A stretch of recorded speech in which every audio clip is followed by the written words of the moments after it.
इस वक्त आप देख रहे हैं खास कार्यक्रम सियासी रंग और आपके साथ मैं हूं मोहम्मद कमर खान। इस कार्यक्रम के जरिए हम आपको राष्ट्रीय और स्थानीय स्तर की सियासी हलचल और गतिविधियों से रूबरू कराते हैं। साथ ही आपको यह भी बताते हैं कब कहां क्या किस तरह की सियासी उठापटक हुई। राजनीति के शतरंज पर ऐसी कौन सी नई बिसात बिछी जो सियासी गलियारों से लेकर चौक चौराहों तक चर्चा के केंद्र में रही, बहस का मुद्दा बनी और फिर तेज होती गई क्रिया प्रतिक्रिया, आरोप प्रत्यारोप की जंग, सियासी रंग।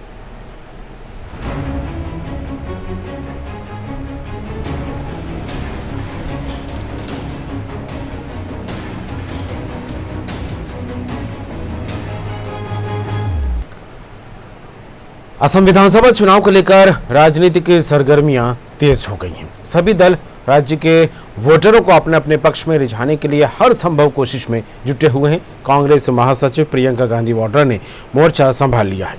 असम के तेजपुर में एक रैली के दौरान प्रियंका गांधी ने बीजेपी पर हमला बोला और कहा कि अगर राज्य में कांग्रेस की सरकार बनती है तो हम नागरिकता संशोधन कानून नहीं लागू होने देंगे। प्रियंका गांधी ने कहा कि हम ऐसा कानून बनाएंगे जिससे सीएए यहां लागू नहीं होगा। आपको बता दें, असम में विधानसभा चुनाव की घोषणा के बाद प्रियंका गांधी राज्य के 2 दिवसीय दौरे पर गई हुई हैं और रैलियों के जरिए बीजेपी पर हमला बोल रही हैं। साथ ही वोटरों को लुभाने की हर संभव कोशिश की जा रही है।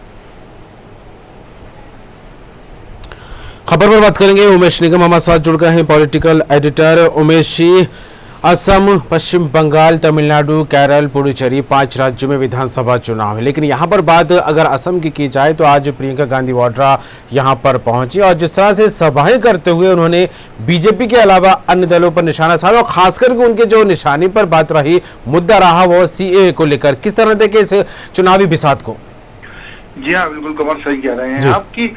प्रियंका गांधी असम में खासी सक्रिय हैं और उन्होंने आज तेजपुर में जो सभाएं करी और रैली निकाली, इसके अलावा वो जो है चाय बागान में गई, वहां पे मजदूरों के साथ चाय भी तोड़ी, बिल्कुल चाय की पत्ती हुई थी उसको तोड़ी और उसके अलावा भोजन करने भी वो गई हैं नागरिक के घर।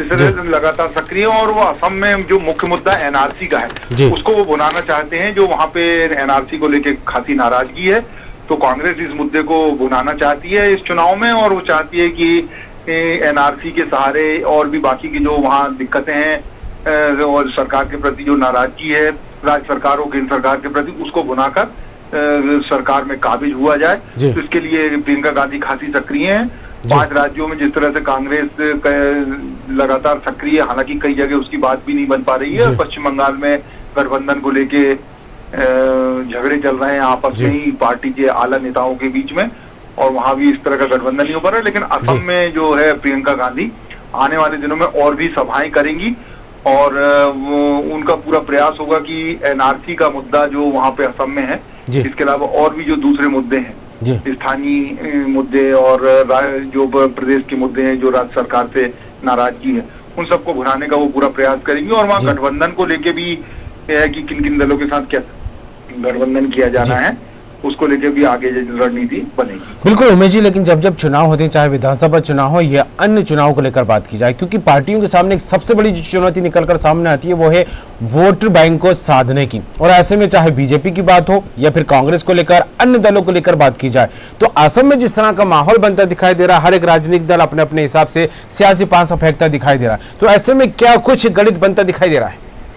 जी हाँ, ये सही कहा आपने कि कांग्रेस चाहेगी कि भाजपा के जितने भी विरोधी हैं सारे विपक्षी दल, वो सब एक अम्ब्रेला के नीचे आ जाए और सब एक साथ होके लड़े। लेकिन इसमें भी क्या है, आपस में सामंजस्य पार्टियों का बनना कई बार बहुत मुश्किल हो जाता है। लेकिन फिर भी ये प्रयास होता है कि सारे गठबंधन एक हो जाए, क्योंकि भाजपा के साथ एक विशेष बात यह है कि भाजपा पूरा संगठन लड़ता है चुनाव और उसमें पूरी एक रूपता नजर आती है। नीचे वो बिल्कुल बूथ लेवल तक जाते हैं और बूथ लेवल तक कार्यकर्ताओं को एकजुट करते हैं। यही कारण है कि लंबे अरसे बाद असम में वो काबिज हुए और पूर्ण बहुमत के साथ सरकार बनी थी पिछली बार उनकी।